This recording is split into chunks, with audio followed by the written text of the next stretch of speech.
It seems almost every podcast you listen to, the host asks you at the beginning, or the end, or both, to rate and review the show. But do ratings and reviews actually matter? And now, a look at this week in podcasting news. It's the Jag Show Podcast. Before COVID, my wife and I really got into cruising. Rather than pay extra for excursions through the cruise line, she'd find the local businesses on TripAdvisor and look at the reviews. Same true for restaurants. Whether we're local or traveling, Yelp became a trusted source. Heck, even Amazon purchases. How many stars do those products have? Well, I'm here to tell you that those same reviews do not matter when it comes to your podcast. First of all, the only major platform that lets you rate and review is Apple. Spotify and Google do not. But more importantly, your podcast is not a restaurant. People don't find you by reviews. The top 3 methods of podcast discovery are, in order, 1, Google search, 2, recommendations of friends and family, and 3, social media.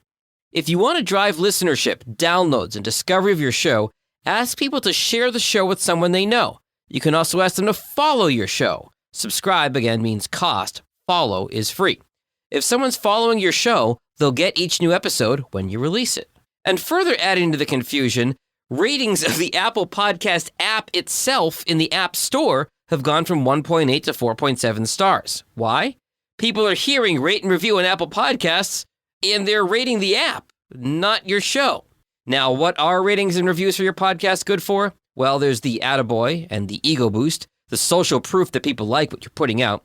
And if someone discovers your podcast, they may look at the reviews, but please don't make that your primary ask of your listeners.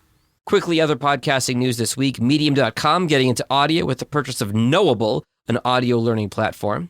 If you've added or changed a show within Apple Podcasts, they've brought back the refresh feed button if you're not seeing your updated content. Spotify now allowing anyone to buy ads on their platform. That is, anyone who's got a budget of at least $500. Facebook really trying to make their audio space relevant. Website theinformation.com reports they're giving influencers tens of thousands of dollars each to host sessions there.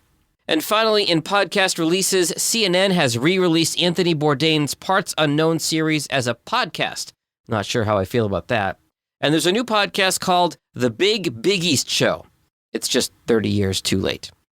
I leave you this week with the immortal words of Adam Sandler. Happy Thanksgiving, everybody. If you like what you just heard, share The Jag Show with someone else who's interested in podcasts. You can also follow The Jag Show on Apple Podcasts, Spotify, or wherever you get your podcasts. For help creating or improving your podcast, visit jagindetroit.com.